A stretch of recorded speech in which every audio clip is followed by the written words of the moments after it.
Hello and welcome back to Dev Game Club, a weekly podcast in which two veteran game developers look at games from the past to discuss their relevance and impact today. I'm Brett Douville, and I'm joined as always by my co-host, the man who somehow shows up whenever I project the Dev Game Club logo into the clouds. Tim Longo. Yep. I'm always looking. I'm always You're not the co-host I need. You're the co-host I deserve. Nice. That probably gives away a little bit what we're talking about. But I do have a whole intro written, because this is a beloved character for you. So I'll just go ahead with that now. Our next series features an adaptation of another kind, following on our D&D one, with a character who first appeared in comics in 1940. His garb was distinctive and iconic from the very beginning, and this is matched by a cunning that sets him apart. He also has a memorable sidekick who has gone to their own solo properties. This character has gone on to be adapted many times in television, starting in 1966 and followed by his first feature film role that very same year, though by far not his last. He's also featured in comics, in novels, in animated TV shows, in anime, and has been portrayed by some of the finest actors of various generations, such as Cesar Romero, Jack Nicholson, Heath Ledger, and Joaquin Phoenix, to name a few. Oh, he's also frequently pursued by some rich weirdo in a cape. Nice. So I'm speaking, of course, of the Joker, who's really at the center of this effort that we're about to play, which is Arkham Asylum from 2009. He is. He's the real hero. I wouldn't say that. He's the real center. Yeah. Yeah, it is. It's a story as old as time. Batman and the Joker. Yep. And then everything that comes with it. And it's just something that we, at least for nerds like me and such, very specific maybe group, definitely not as inclusive as it could be, the Batman world, but it's getting better. But it's just we can't not talk about these two and their relationship. I love this game, and we'll talk a lot about that. And I very much love this game. I think it's I won't use big words yet, but it was struck as soon as we started it. Struck upon me that these two. They are just it's mythology, right? It's mythology. Yeah, it really is. I mean, that's probably the biggest difference between a DC property and a Marvel property is that they're more archetypal in the DC properties, and in some ways, thinner. I mean, archetypal is is the flip side of that. And I think that there's something. Yeah, they're like gods, right? They're kind of thin in some ways, but just like larger than life in others, right? So it's kind of the thing, right? I mean, you can definitely map on to a pantheon of gods, the various characters who are in the DC universe, and it doesn't feel that way. I mean, I think that Marvel was more humanized, I think, for a lot of people, and it connected with people more and in its time, which was maybe a couple decades later when it really kind of hit bigger. But yeah, I mean, I just watched the latest Batman adaptation, which I thought was pretty good, although long. With Pattinson, who I thought was quite good. So yeah, it was. Yeah, I was impressed as well. Yeah, I mean, it is. I mean, especially Batman, but yeah, all of the Justice League in particular. Yeah, very much Greek and Roman god kind of, feeling to them, and all of the different archetypes. And they actually riff off of especially Greek mythology quite a bit. Yeah, and I don't know who Batman is exactly in that analogy, but because he's the one without superpowers, he's always been something that's been intriguing to me, specifically from childhood. And so, yeah, this game was a bit of a, no pun intended, a holy grail for a lot of us nerds, Batman nerds, because we didn't really have anything like it, up to this point. It was at this scale and this quality. So, Yeah, Batman, Arkham Asylum. Yeah, so Here we you know, go. yeah, here we go. I mean, there was an earlier, and I should have looked up the year for this. There was an earlier Batman game. I mean, there were superhero games through the years, and we'll get to that in Yeah, they're detail. But various. there was another one that I think was supposed to be decent, if not quite the same thing, which was in the '90s on maybe the Sega, right? Are you talking about the Kind of the 16-bit one? side scroller, yeah. Yeah, that one's based on the Keaton The Keaton 1989 movie, okay. Keaton movie. That one was pretty good. But the other one that was pretty unsung was there was a PS2 era 3D game similar to this one that was based on the animated series. I think it was just called Batman the Animated Oh, Series okay. game I or something. never played that one for sure. Yeah, and I played it, and it's in the style. It might have been, some of the creative team from the show. I forget actually the developer. I should have looked it up ahead of time because I did intend to mention it. But I'll put it that in the one show was notes. before this game. That one was sort of considered one of the better Batman games. And it was like, do you remember the also PS2 or maybe it was PS1 era Spider-Man games? Yeah. There was Well, they were both PS1 and PS2 Spider-Man games that were not bad. yeah. Jamie So Fristrom worked on the mhm, PS2 ones, yeah. and there had been PS1 ones that were not, yeah, that were pretty decent. Yeah. Yeah. Yeah, I'm thinking of the PS1 one specifically, which I think was just called The Amazing Spider-Man or something. And that one was so it was in that sort of era that this Batman one came out. It was pretty good. It wasn't quite at the level, but it was also more going after the animated series motif, and it was cell shaded and those sort of stuff. So Yeah, the PS2 era ones were more about the films, tying in with the right, Spider-Man exactly. films. Yeah. Yeah, the Of that Spider-Man one era, was Tobey Maguire, whatever. right. The one I'm talking about was specifically comic Yeah, focused. Yeah. yeah, Not associated. yeah. As has been the more recent ones that Insomniac did. So, Uh-huh. Uh-huh. but let's talk quickly about 2009 in video games, just to sort of set it in its time. This is the era of the PS3 and the 360, which had been out a few years at this point, as well as the Wii, kind of a separate thing. So I'm going to rattle off some titles here. No particular themes emerged. There were a ton of licensed titles I'd kind of forgotten how many at this point. I maybe wasn't keeping as good track either. But Uncharted 2, Borderlands, Demon's Souls, Ratchet and Clank had its, I think, first PS3 entry in this year.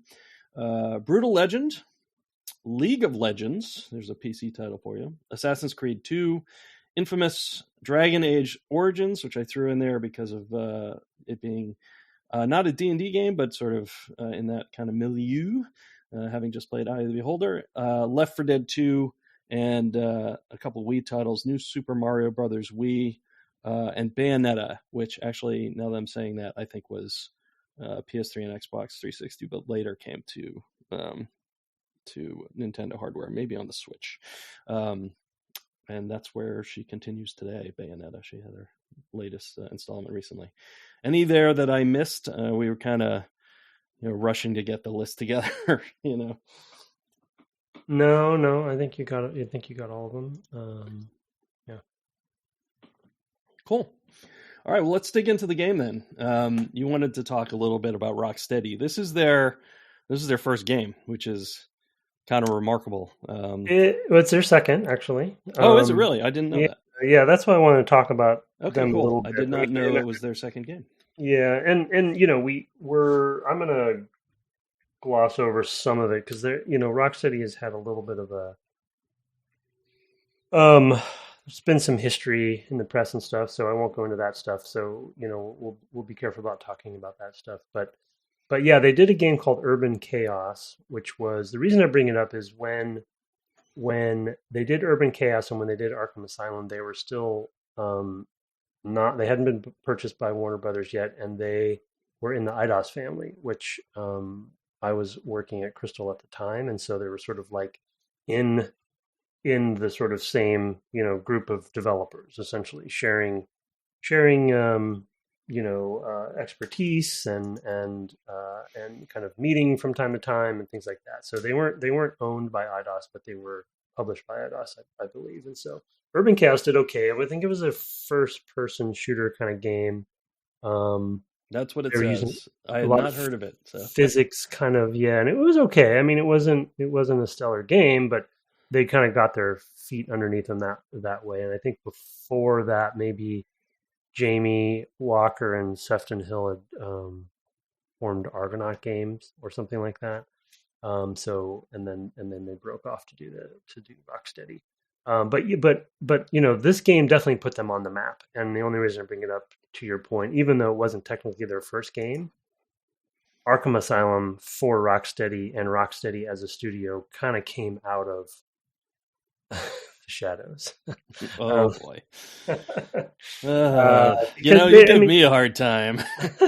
I know. It put them on the map, as you were, I think, alluding to, for being such a surprise for their, one of their first games. Yeah, I for all mean, intents and purposes, I had not heard of Urban Chaos until Yeah. you said it just now. Like, never heard of it. Right. Yeah, and it wasn't a well known game. It wasn't, I don't think, that well received, and it was, but they developed processes during that development that got them to this point, and they, from kind of an internal perspective, it was interesting to see them develop their, at least from an outsider's perspective, aside from some of their business practices and potentially, how they were treating their employees. It was they were developing a sort of very iterative on-screen approach that was pretty impressive at the time to us outsiders at Crystal Dynamics. And so, yeah, but mainly the point there is that Rocksteady came out of nowhere with this game that ended up being, I think, fairly legendary, and still is today quite influential on so many games like it ever since. So, yeah, absolutely. They've been kind of, until this year, had been dark for quite a while, since finishing Arkham Knight, I guess. I have played the 3 Rocksteady games, but not there was one called Origins, which was not done by them. I don't believe it was done by somebody else. Warner right? Brothers. Warner Brothers in Montreal. Yeah. Okay, yeah. So I've played the 3 that they I've played and finished the 3 that they made. I found this to be the strongest of them, I think, because it's the most contained, and the others are much more open world, and they're they're a little more distilled as a result, and they feel repetitive in a they seem to just go on a lot longer because there's so much more space to cover. In an open worldy kind of way. Well, yeah, I mean, it's more like space. It's not even. Yeah, it's more like you can go anywhere you want inside the city, right? So there's definitely limitations still, but not in a focused way with a specific story that you're going to more or less follow as in this game. And this is a game where you can you follow the main story, until a point where you've opened up the whole map, and then you can retread everywhere and find all the Riddler trophies or, any other elements you haven't found, collectibles and things. But for the most part, it's like, it's a straight narrative line,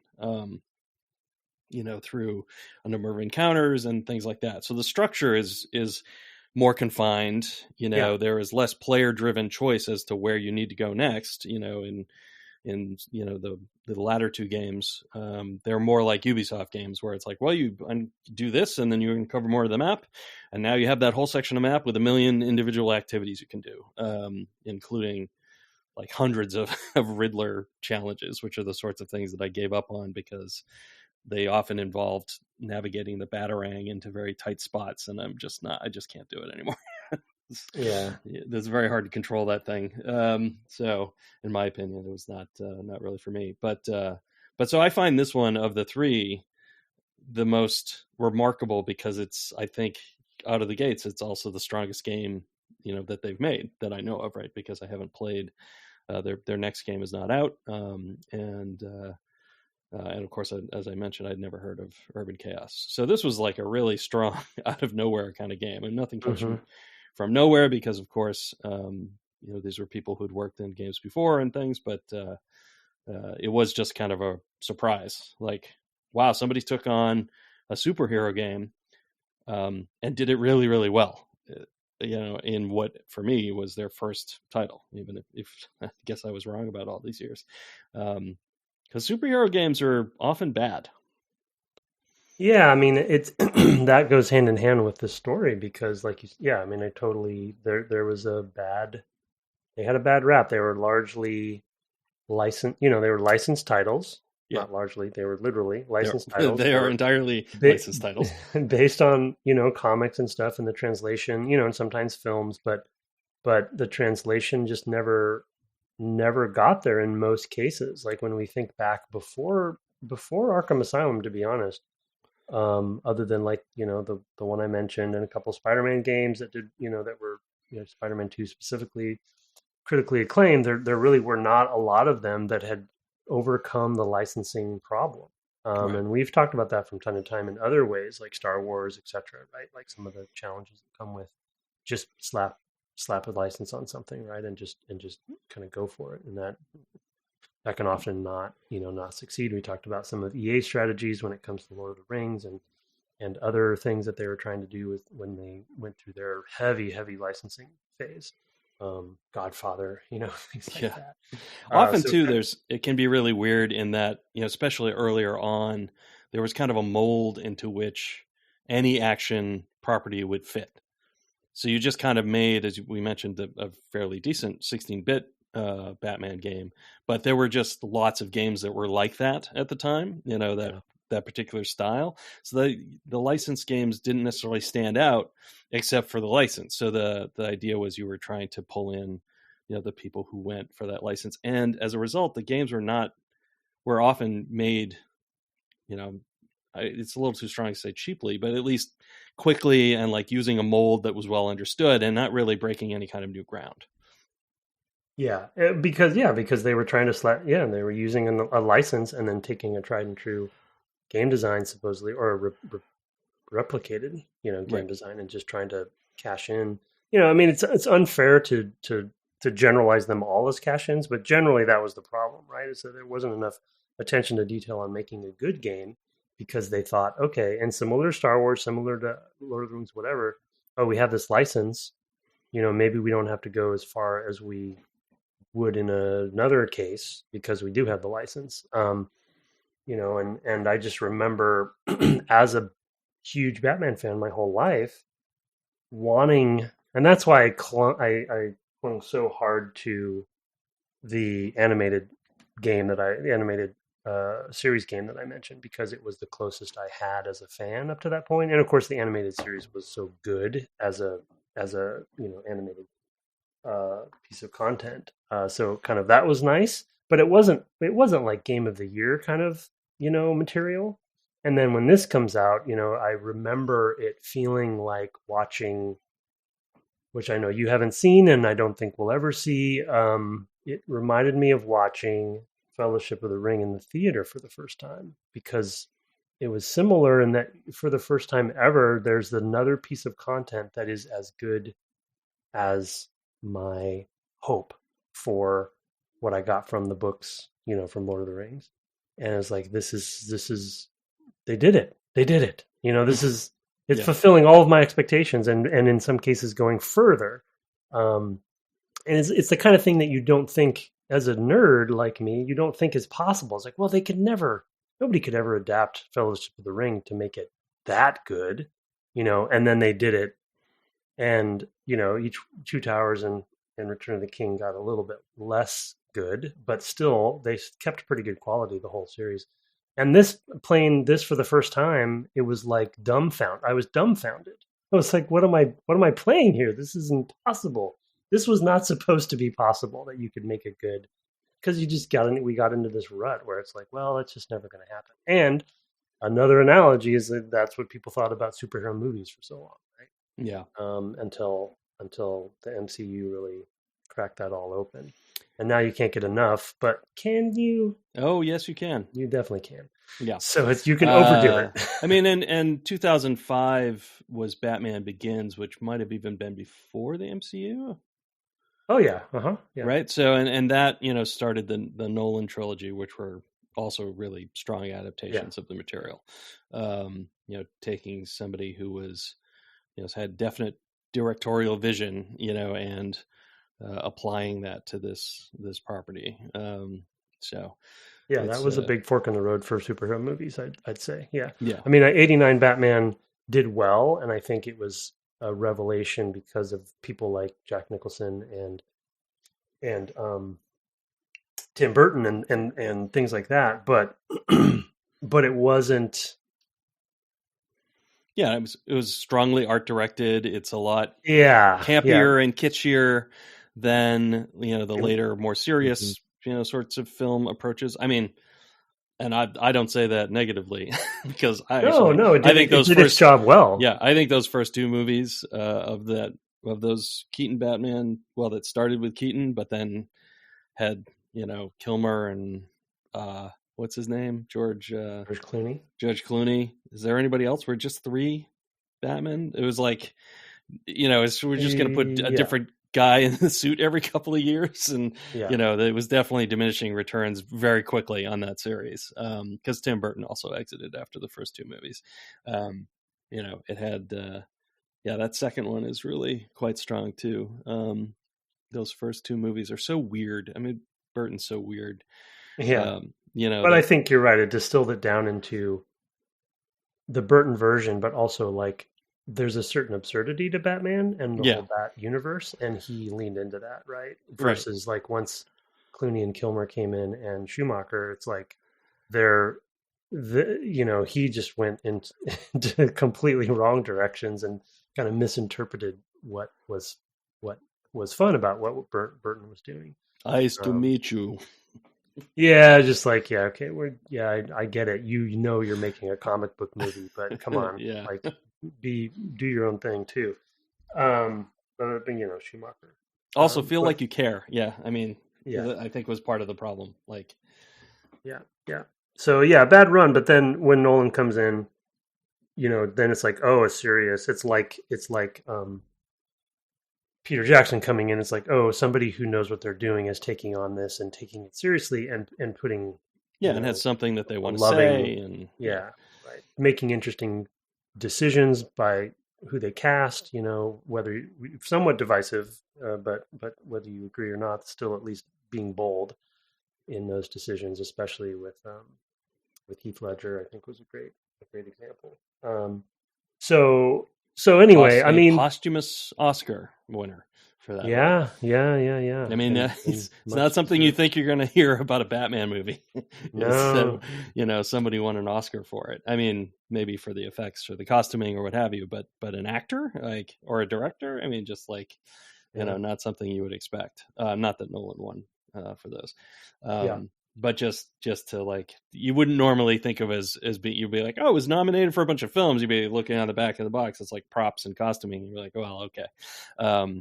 Maybe score, sometimes the scores are quite good, but you wouldn't expect to see that.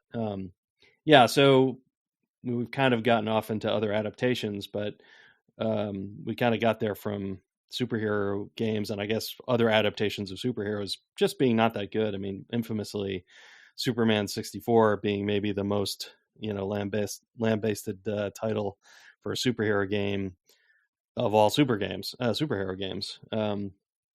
And I also wanted to mention, because we said superhero games are all licensed, and I neglected to say, except for things like Freedom Force, where they invent all their own superhero characters, which I think is at least worth mentioning, because that's a quite good game. That's I think sort of Silver Age of comics kind of inflected. Recommend those for sure for people who like tactical strategy. Quite like that game or those two games. The other two things that I think, just to quickly mention, and we can get to the game proper.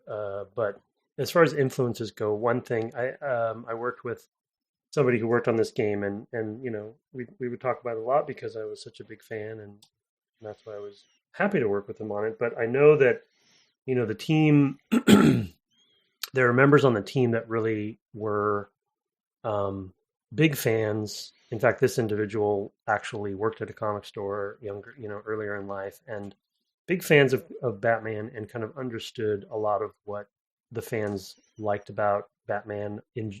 Were appreciative of the animated series, as we'll get into, especially from a voiceover perspective in this game. But a graphic novel in particular called Arkham Asylum, that was written by Grant Morrison and art by Dave McKean, two kind of legends. That graphic novel is considered to be one of the most important novels before this game ever came out in the Batman, canon. And Grant Morrison has gone on to write various Batman stories and arcs. But this one in particular was just a one graphic novel of, standalone. Very, very good. And Dave McKean, who used to do the covers for the Sandman comic books as well, where he became fairly famous for.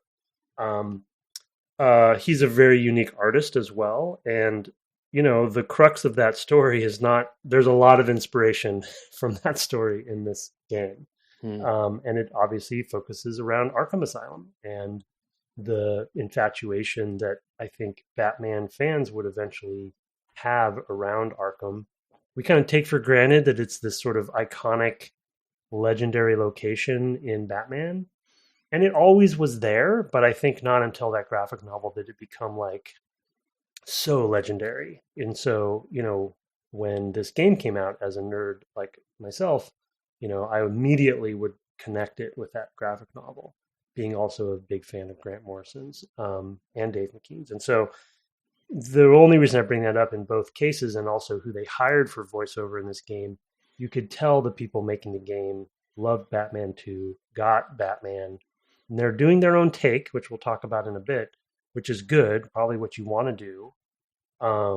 But, similar to sort of like pumping out superhero games that were licensed, our point we were just making, I could tell, at least from being a fan, that as soon as I started playing this game, there was an attention to detail that these people seemed to get it, quote unquote, and for people who were not Batman fans, I know you're not I wouldn't say call yourself a fan, but you could appreciate the game, right, on its own merits. Oh yeah, regardless of it being Batman. I'm not a Batman fan. I mean, no, I'm just not generally a huge comic person. Like, I don't have comics deep in my blood. I think I first read comics in college. Yeah, I might have seen one or two, prior to that. Actually, I had like extended family members who had like horror comics from the, before they were censored out of existence, before the comic code. So they had some like old, I forget what EC, I guess, comics, like really creepy stuff, pretty gruesome, honestly. It's funny because there had been a really vibrant comic universe before the code, in terms of there's horror and westerns and romance. I mean, there's all kinds of different comics. And then the code happened and everything became superheroes because it could there was a lane it could be in. And it was not until, the 80s and 90s, I guess. Indie comics came back in, yeah. Indie comics, and there was always kind of underground comics, but also, things like V for Vendetta and The Watchmen and et cetera, that kind of reappraised the superhero part, which then reopened up a whole can of worms as far as, what they could be again. And now we have the same, wide variance of comics that are out there. So kind of went through a crush and came back out, and people understand what can be done with the form, but are still pushing it, and graphic memoirs are a thing, and et cetera. So, a lot of my appreciation of the comics, I did read some Marvel, I guess.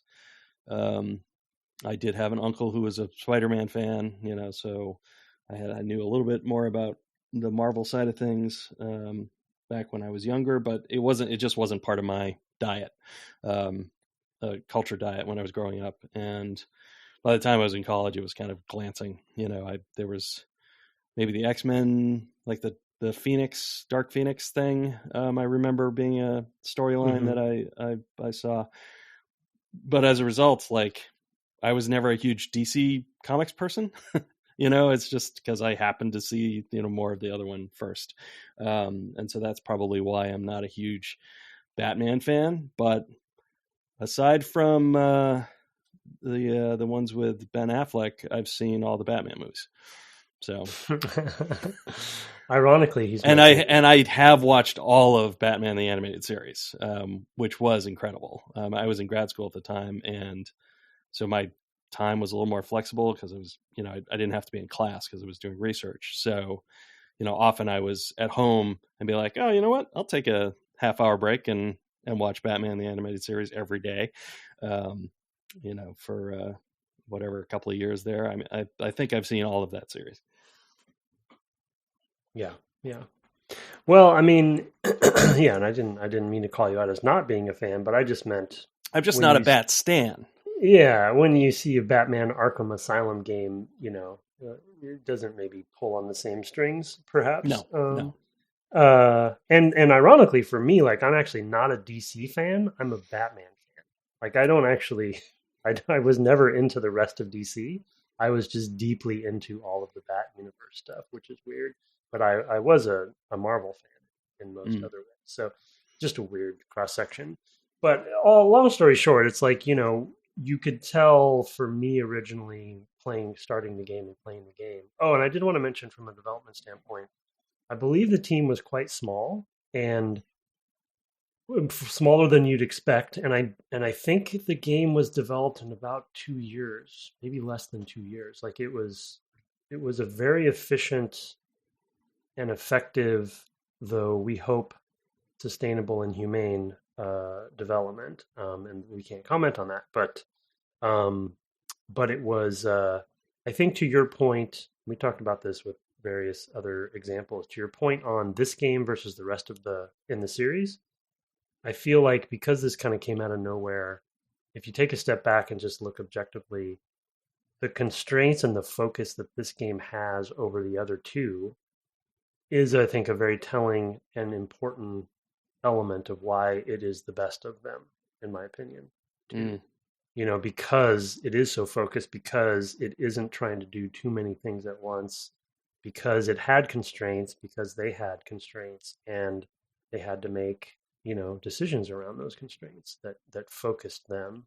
And I think it's a very tight game. It's a very, tight is it's a terrible word, but it's tight, the only one I can come up with. It was just a very like puzzle box almost, and people do compare it. They have called it a Metroidvania-esque kind of game, and there are elements of that, which those games tend to be fairly like puzzle boxy in the way that they're configured and stuff if they're done well. So I can see where that term comes from, though I don't think it's technically Metroidvania. Kind of, I guess. It's maybe a little more linear, but yeah, it's just and it's confined, right? Everything takes place in Arkham Asylum, which is also like a very cool gem, of a way to come about it.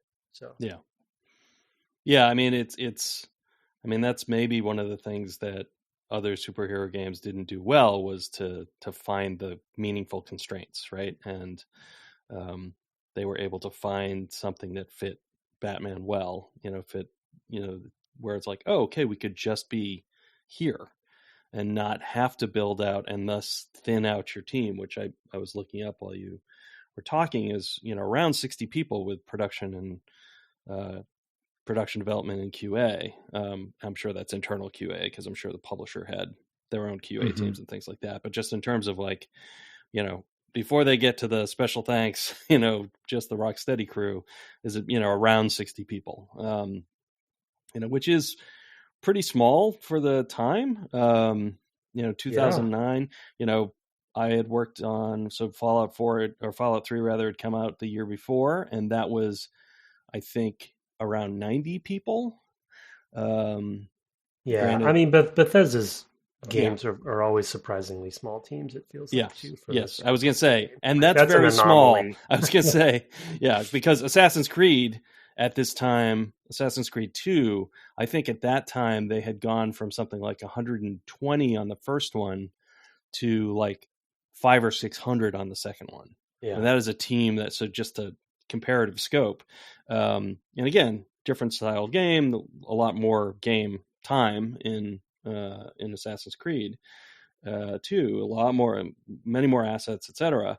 So you kind of see how they get there. But they went from they just ramped up tremendously, and a lot of that had to do with financial benefits of Canada. It was just a whole thing that they did. But they started at a 150 person team. They were 600, and I think the next one was 1,000. That's the kind of ramp they were on. And these days, I wouldn't even care to count. it's Ubisoft is on its own journey. Yeah, you can sit and watch the credits on a Ubisoft game these days and just be like, okay, well, I'm going to put water on for coffee. Let me, it's and then 15 minutes. Drink the coffee in the morning. Exactly. So they can be quite something. So this feels like a small team, at 60 for what they're doing. Absolutely. Yeah, I think I feel like we've talked about another analogy where it's a really, tight game with clearly but still kind of brilliant, but then also a small team. But I'm blanking on it. We talked about it. Anyway, it'll come back to me. It'll come to me. Did you beat it with a butter knife? How big do we know how big that team was? I don't actually. That's probably a good example. I bet you it probably is an example that is kind of akin to it. Yes. Yeah. And I was looking at it because I was like, oh man, Batman playing Arkham Asylum for the cast. I was like, well, it feels like we're getting a little bit late. And then I was like, oh wait, so Dark Souls was 2011, 2 years after this. So I was like, okay, we're already well in. We're in bounds. We're in bounds. Yeah, I mean, we were definitely. I mean, one of the things I think you hear from the list that I read, though, is that we are in a time of sort of diminishing returns in terms of carving out new spaces. League of Legends maybe being the exception on that list, because that effectively, started a whole genre on the back of, I guess, what was that, Warcraft? Yeah, Warcraft 3 that's where Defense of the Ancients mod. Right. Dota got the start there, and then League of Legends came along shortly thereafter, I guess.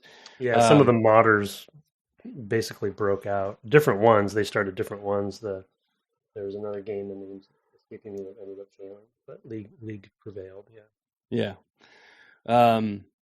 So that's a lot of what we read is like, well, these are all kind of in well carved, well known, like some first person shooters, some third person action adventure, or third person action platformer, or whatever, what have you. There's kind of a lot of those, and I didn't even go into the many licensed titles, sequels, etc. I mean, even some of those that I mentioned are sequels.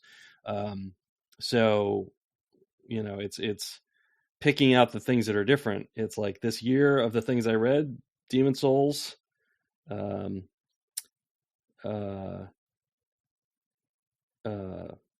this, and League of Legends, right? So that's and this of course is not entirely new by any means, right? I mean, but it is a different melange and mix of sort of its constituent parts, with some beat 'em up, some stealth, some detective mode shenanigans, some traversal, and yes, even some Metroidvania light, very light, I would say, but some of that.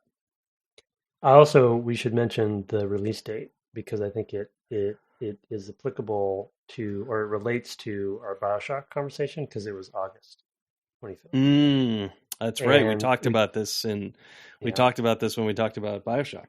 There's a surprise, which I don't think those two games are the only ones that have fallen into that, other than, of course, Madden, which we won't talk about, but which I think comes out, August every year. But there's that sort of surprise sweet spot before the deluge of the fall releases, where there was this sort of weird pattern that would occur from time to time, where the BioShock comes out of nowhere. We're like, whoa! And it comes out in August before everything comes out, and then it kind of steals the narrative, right, for players, because it's so surprising and so good. Same thing with this. Came out in August. We're like, what is this Batman game? Oh my goodness! And then for myself, at least, I'm distracted the rest of fall, right? Even though you're not supposed to be, Right. So, yeah. Well, what was it this year? Was it Baldur's Gate 3 then this year? Oh yeah. That's a good example. Although that one had an early access, so it's not like it was a surprise. Yeah, it's a weird example. It's a weird example, but it's definitely in that window, to come out. It became strategic, basically, right? Yeah, if you can hit it, and back it well, especially if it's something surprising. Yeah, Baldur's Gate 3 is a good example, because I think Larian is a great studio, and people had high hopes, but they weren't totally sure. But right. Of course, yeah. And it's also broken bigger, I think, than even expected, right? So For sure. it's had a lot of really good vibes. So and good talk, right? A lot of I don't know, people playing at the same time, etc. So more than expected.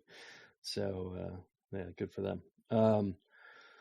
So let's talk about, maybe let's just talk about the opening of the game. You had mentioned wanted to talk about that, the non-tutorial tutorial nature of it, but also just maybe the setup of this.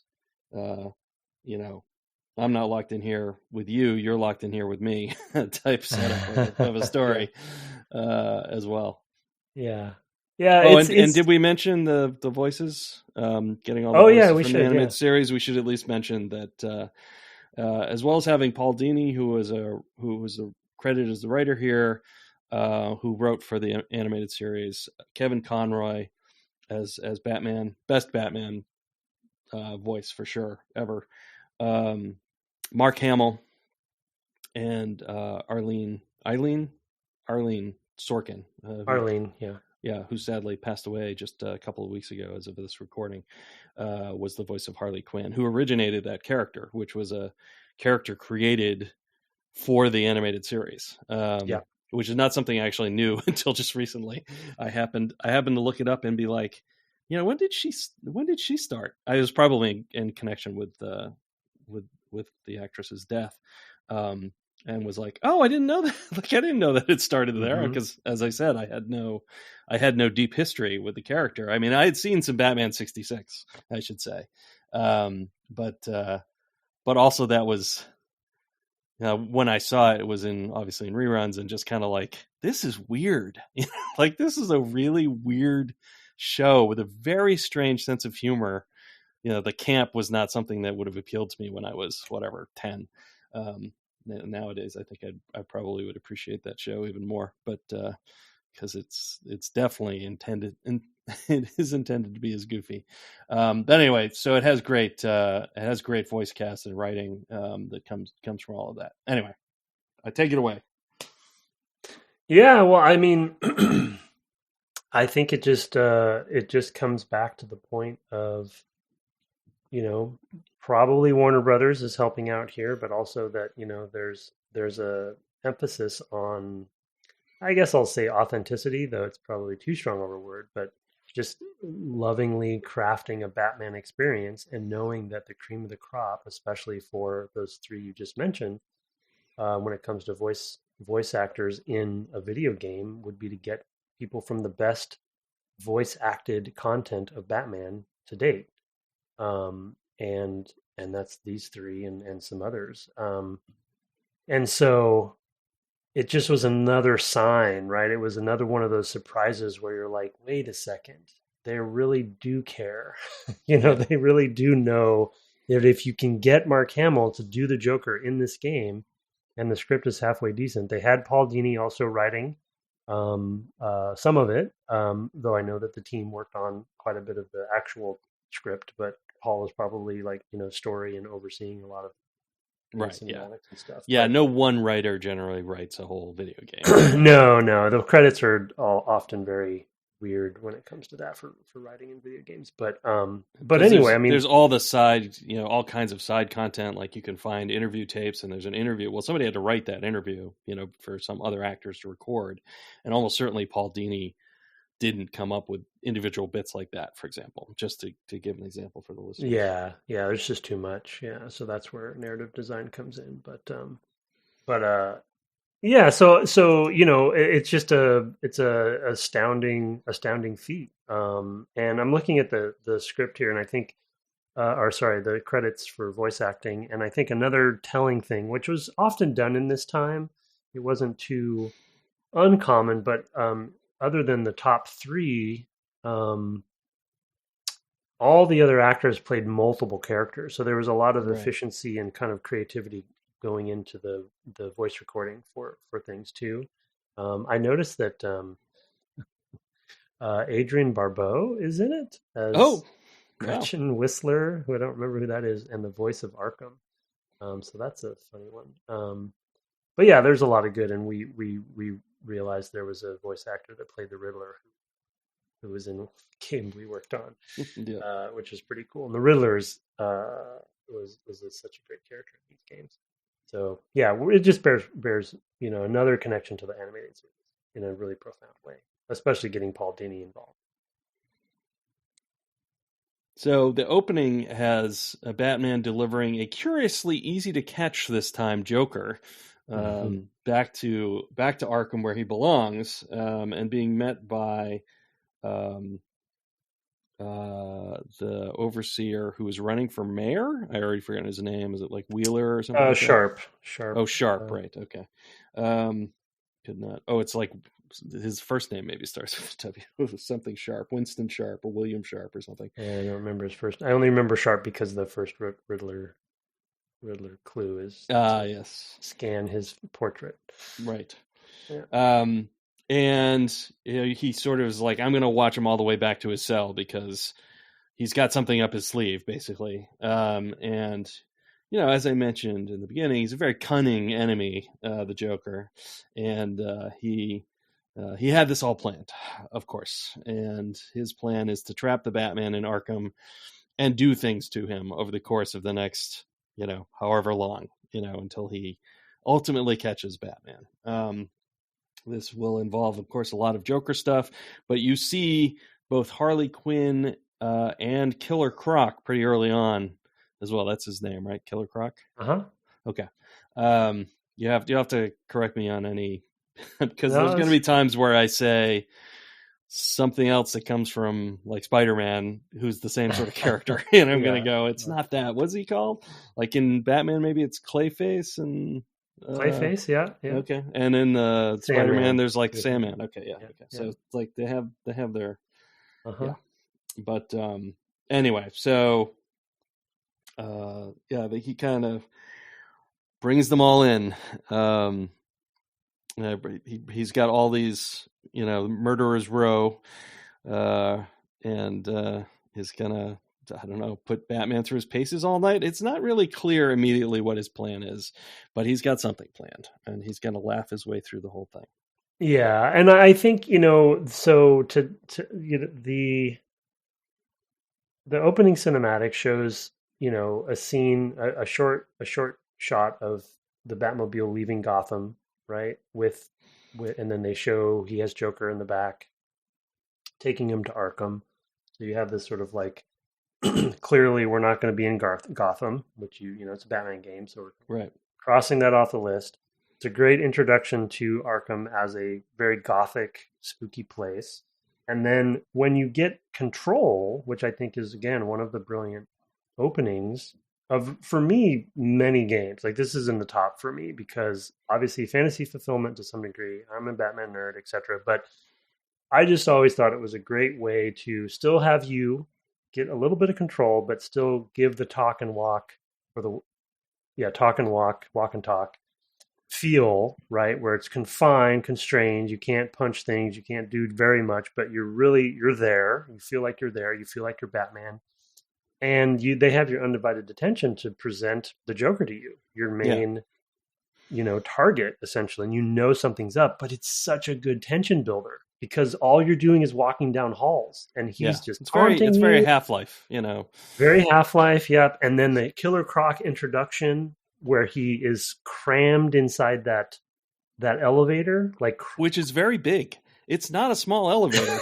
Yeah, and he's enormous. Yeah. But the reason I want to point out his size is a segue to immediately realizing that this Batman universe is not your typical Batman universe. It's not the animated series. It's darker. It's more mature.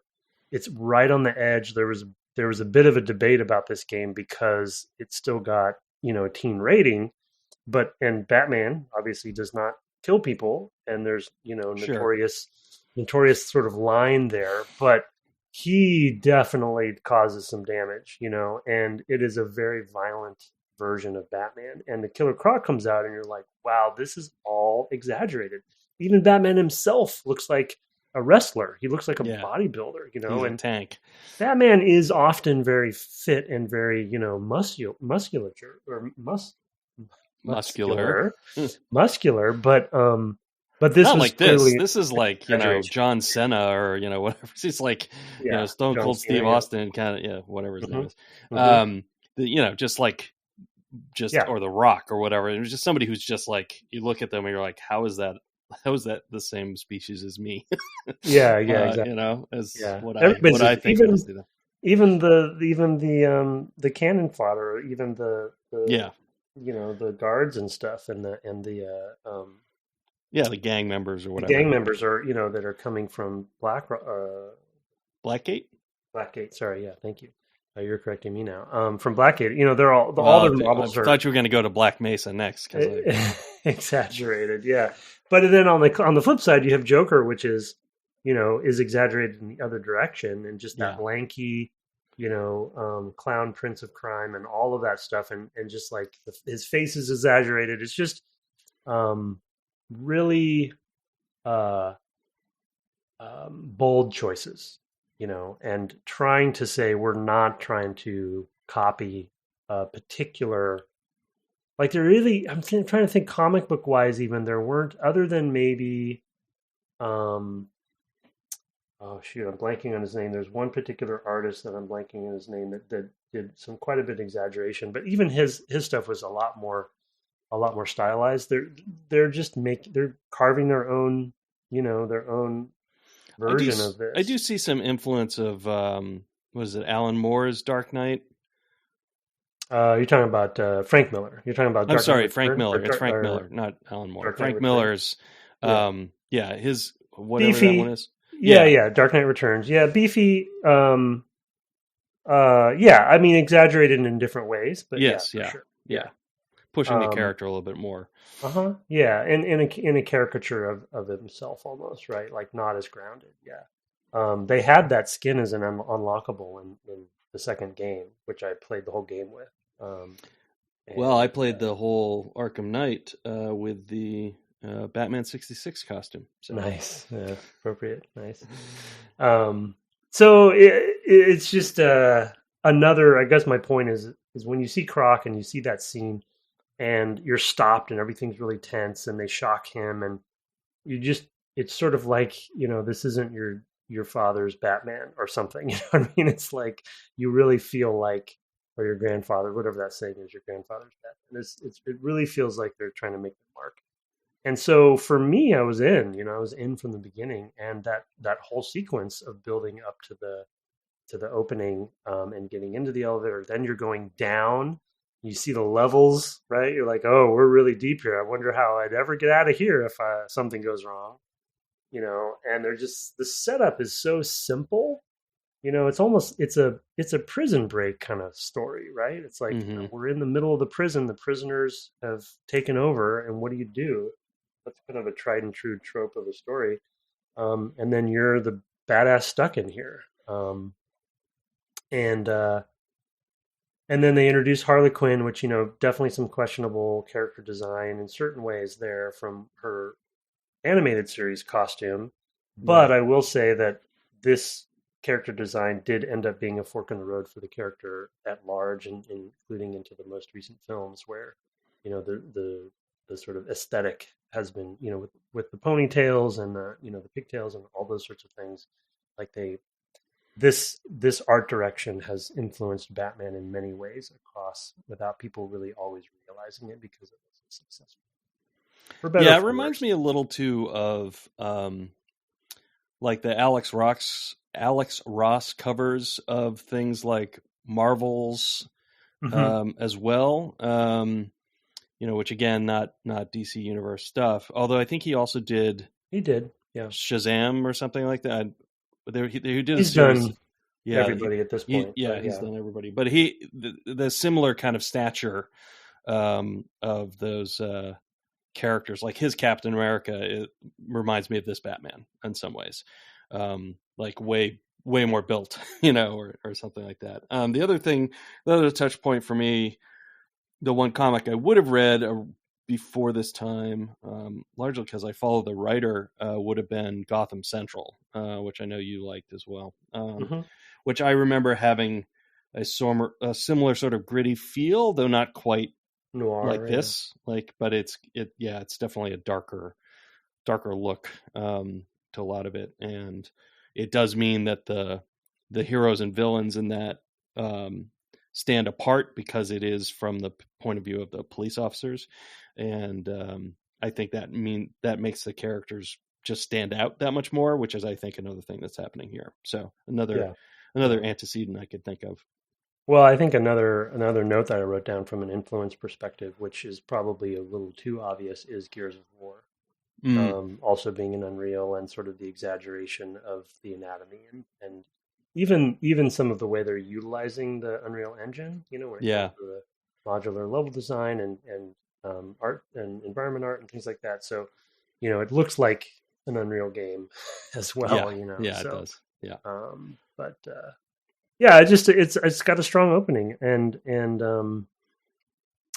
so the quick story, I know we're running along a little bit, but the quick story I wanted to tell is because we're working on the Tomb Raider reboot, and we were in pre-production, and because Eidos was publishing this game, they were ahead of us, but it was kind of early on. We had the privilege of seeing their vertical slice, which is a chunk of the game that kind of gives a proof of concept, essentially.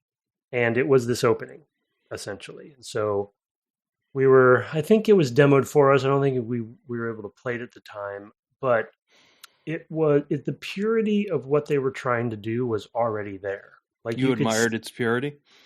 That's Alien. Sorry. They can't. Is it? Okay. Yeah. Oh, okay. Nice. Wow. That's a deep cut. Should have got that, but no. It's a totally different vein of adaptation. Yeah. That was a U-turn there.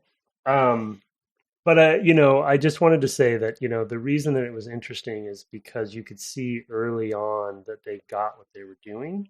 I'm sure they went through their trials and tribulations to get to that vertical slice, but it was a very clear proof of concept. Like, you could see the game there. And the reason I bring it up is that it was actually a big inspiration for not just the opening of the reboot, but also just, I think Crystal was impressed with what Rocksteady was doing and how they achieved such purity of concept. And those sorts of demos can really have a trickle down effect to lots of different people who see them. And that ended up being, I think, their reveal demo that they showed to press as well, right? Whether it was playable or not, I don't remember, but it's a good demo, even. Yeah.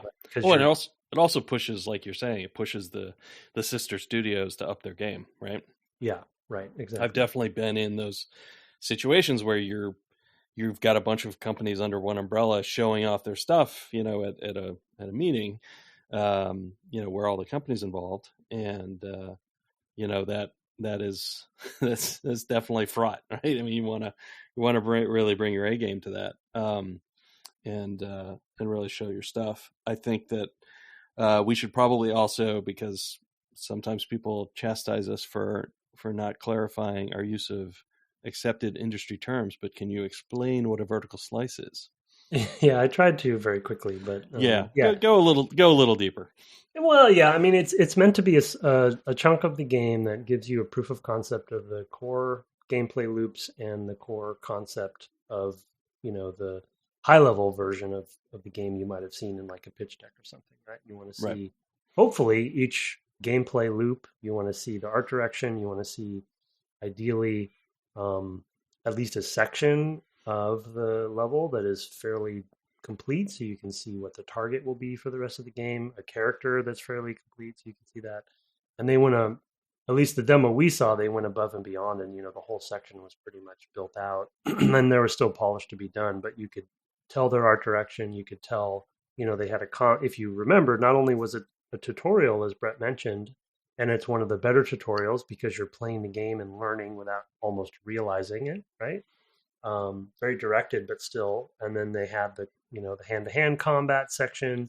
They had a story introduction. They had a small detective version. They had a predator room version, which is gadgets. The gadgets, and they had the batarang, and so the basics. And again, I don't think the demo that we saw was as complete as it shipped, but what you want to be able to see where the game was going to go. And I think it was very impressive in that regard. That's why it's called like a slice of cake. where you can see all the layers of the cake. You're just not eating the whole cake. Yeah, and then hypothetically, though it never quite works out this way, once you have that slice, you can, whatever the execs or the production team can understand, if we just replicate that slice multiple times, you will eventually have the full game. Yeah, it's easy to map. You've solved all your production questions at that point. Presumably, there's no experimentation left to be done. On the margins, always you never completely get everything right in your vertical slice, but presumably you've answered most of the questions to actually build the whole game.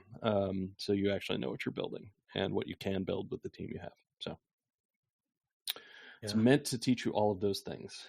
So the non-tutorial tutorial, and then maybe we'll wrap it up. The couple things that I really appreciated were, I'll give you one I liked and one that doesn't stick with me. The one I like is there's a room where you have to lower the gas, the Joker gas. The fans have to be turned on, and then you're basically learning how to use the Batarang, but also using what you've just learned about level navigation. Like, I can run and jump just by holding the X button. The input system for this game is really good, and we'll talk about it, I think, in a future episode, because I think it's a we got so much object to talk lesson. About with control. We have so many topics. But anyway, that room is kind of teaching you a number of things. I think that's the first time also I went somewhere I wasn't supposed to, and I could use the R1 to pop back out of there with the whatever that's called, the gadget, the grapple. The grapple, the bat grapple. So there's a pretty light puzzle, but you need to use your detective mode to see the elements that you need to hit. You need to traverse around the room, and you need to use the Batarang. The one that doesn't work for me super well, and it's just because it doesn't stick, because there's too much pressure in the moment, is learning to dodge with that kind of mutant thing. That, like, I tried to do it afterwards, and I'm like, I think it's X and push in a direction maybe twice or something, but I don't, like, it didn't stick at all. And I remember, and it's funny because I was playing it, and immediately afterwards, I'm like, how do you do that again? And I remember the first time I played it, also not getting it, and like forgetting, and at some point later needing to know. I don't remember what, probably Killer Croc, but like really, really needing to know and not being able to do it, and having forgotten that part of the thing. So it's something that I know didn't work for me last time, and didn't stick this time, and I'm gonna have to look it up again. So double tap on A. Okay. I use in a direction, or double tap on your. It's weird because it's A is also your run. Well, I don't know what controller you're using, but I'm playing on the PS4 in the remaster, but so the NX button, that's fine. I mean, that was a little bit of a forced, especially because you don't actually beat that enemy; he beats himself. As far as like keeling over, the game does it for you, so that's a little bit of a letdown. But I mean, you get detective mode in there. To your point, like that, the gas section was kind of a cool, like, minor puzzle, but combined with traversal, and the traversal is so fluid. We'll talk about it more later. And with then the narrative elements of like, and it's the Joker doing his Joker thing. He's going to Jokerify those people, exactly. It's all really well put together in that, and connected. In one room. Ending. Is it the ending? I guess the last big room is the Predator room, or whatever. I forget, they have a name for those. I think it's Predator mode. I don't forget. But anyway, with the gargoyles, and you're zipping around, and it's basically how it's their version of, like, what do you? Oh man, I just could go on and on about this game. But what does stealth look like for Batman? Right. He's Batman, right? So, like, guns. Okay, good. Yeah, totally got it. Guns bad. And he needs vulnerabilities. Like, he can't be complete. That's where I think a lot of the failings have come. Like, they understood what Batman is, right? He is vulnerable, but he's still a badass. But he's smart. He's a detective, right? So they have all these elements where normally you'd say that would be boring in a game. Why would we do this? Like, I'm gonna. And I think the first detective mode thing you do, where you're following the scent, is not that compelling, but it gets better. But that room, because I'm such, a nerd for stealth games, and you have things like Splinter Cell that are out at the same time. I actually remember a great Penny Arcade. Do you remember that Penny Arcade comic? I mean, I don't know if I was still reading it by then, but there was one. Well, I didn't read it regularly, but this was passed around when this game came out. There was Sam Fisher. One panel was like sneaking around, and then in the next panel, they pan up, and Batman is above Sam Fisher hunting him because he's a bat up there. So it was just like I forget the caption. It was something about the hunter hunting. But anyway, that ending room has so many elements in it with the gargoyles and the different traversal of the building in the center. There's a Riddler thing in there, and then there's your target down at the end with the dead guy, Bowles or whatever his name is. Oh right, yeah. But it's just in the first time I think you get there, there's only 2 enemies with guns, so it's very focused, and you can still kind of fail and recover and fool around, and you can, they have sticky targeting, but really it's the gargoyles that you get up there, and there's they present to you, there's this understanding that if you're up there and they haven't seen you go up there, you're hidden, And even if you're up there and they have tracked you, you can just move around really quickly. Yeah, it's very forgiving. You can lose them, basically, which is a trick. Like you have to believe that that's possible, but at the same time, the player needs to be able to see what's going on, right? So it's like, there's definitely a trade-off there where I guess they try to use a lot of vertical space to give you the sense of like, well, he's really up there, and if you've ever been in, I don't know, like a 2 or 3 story warehouse or something like that, you can't really see the rafters very well, and you can imagine somebody being up there and being hard to see. So I think that by making a space like that has all that verticality, they really convey that sense of like, no, you could really get lost up here. It's hard to follow something moving that's 2 stories above you or whatever. So yeah, it's really good level design space from that standpoint. Well, in rule space, I think my parting thought then, and then we can close out, at least for my portion. I think with the gargoyles, and I'll use another example of if you fall to your quote unquote death in a section, how they recover. They lean into the concept of willing suspension of disbelief for what Batman should and shouldn't be able to do. And they allow you to say, you know what, he's Batman. And he's going to make it work. And yeah, you can, he gets taken down by guns and you can still die essentially and fail, or I'll say.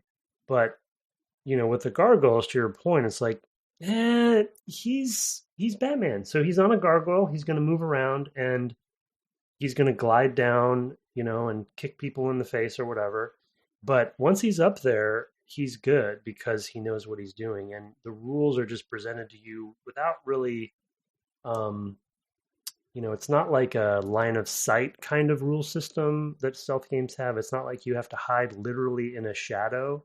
Right. There's like a light meter, like, we played Thief. There's different ways to be explicit about how to be sneaky. But what they didn't do is say, okay, what are stealth games? Let's do a stealth game, but put Batman in it. They have a Batman game that they put stealth in. And right. They started with the character rather than what is good stealth. So I think that's a really fascinating approach, and it's better for fantasy fulfillment because Batman isn't Sam Fisher. Right. And then, the other example that was a bit lauded and I think is still kind of a great example, I think probably some of the modern superhero games do this still, when you do fall over a ledge or whatever, rather than reloading like from a save because you died, they just play a little cinematic of him using his bat grapple, and he just, if he falls into water or a death fall, and then he just kind of climbs up on the last ledge that he was on, which is the equivalent of a very frequent checkpointing system. Yeah, it's just a checkpoint, but they present it in such a way like, well, yeah, Batman's not going to fall in the water. He's Batman. Yeah. So he just kind of grapples up and is like, whoa. They also slow-mo it so that you have a chance to react and initiate that yourself, like to reload the checkpoint. Yeah. So instead of a menu option, reload last checkpoint, it's like literally, he goes in the slow-mo, you get the R1 prompt for me, and it's like, cling, and then you're there at the checkpoint, and he's climbing up over the ledge, which is really, really excellent. I agree. So, and very Batman, like, having just watched the new Batman, you see sections like that where you're like, oh man, he just got beat up pretty good in that fight, but he's still Batman, Yeah, he's always going to make it. He's always going to skin of his teeth sometimes, and yeah, I do think and this is maybe too boastful of not boastful for me, but boastful for them of a statement. But I do think these games had an impact on Batman fantasy in various forms afterwards, because they were so successful at, especially the fight sequences in some of the modern movies. I think how gritty they can be, how he handles things, how they lean into different things like detective mode and stuff like that. So it's interesting to see when a video game has influence back the other direction. But anyway, I could go on and on. We got plenty of episodes left. Yeah, we'll spend at least one more episode on Arkham Asylum. In the meantime, we're not reading any reviews this week or email. I've still got some singing reviews to do. I was going to say, where's that singing? You got multiple? I've got 2. Oh, I didn't know that. And the hard thing is I don't want to do the more recent one without doing the other one, but the other one is the one whose melody I can't. I've seen, because it's a Flight of the Conchords song. I'd seen it once, and I've since gone and watched it a couple times, but it's not sticking. So I need to find a weekend before us recording where I don't do anything else. I just have that thing on loop for days, so that it just goes in and sticks. It's a little harder these days. But yeah, something that I've only heard once. Well, I've heard it more than once now, but had only heard once when we got that email. Definitely makes it a little trickier. You can find us on the web at devgameclub.com. I barely even announce the episodes anymore on Twitter at devgameclub, but I'm still there, I guess. And although it has been 221 days since he last streamed, you can find my co-host at twitch.tv/ Tim Longo Jr. with the JR at the end. We also have a Discord. You can find us. There's a link in the show notes. We're a Pokedex strong, I guess. Gen 1 Pokedex strong. So at least that many people. You talking about 151? Yes. What is it? I guess so, yes. Yes, we have enough for that. I am Metapod. That's right. You got your own Pokemon. Or Brettapod, as it is. Everybody does. Anybody who joins gets their Pokemon associated with their user. What order they joined. Oh, I'm behind then. I gotta jump in and see what that's all about. Yeah, you gotta go see what you are. I can't remember because the Pokemon names are another thing that don't stick very well for me. But because there's already been made an image which is Brettapod, and that one's gonna stick, I think. Our intro and outro music was written and performed by Kirk Hamilton, commissioned by friend of the cast Aaron Evers, and our logo, that Discord, our merch store are all by Mark Garcia. We appreciate you, Mark. Have fun delivering a killing joke. A finishing blow this week. And good night. Good night.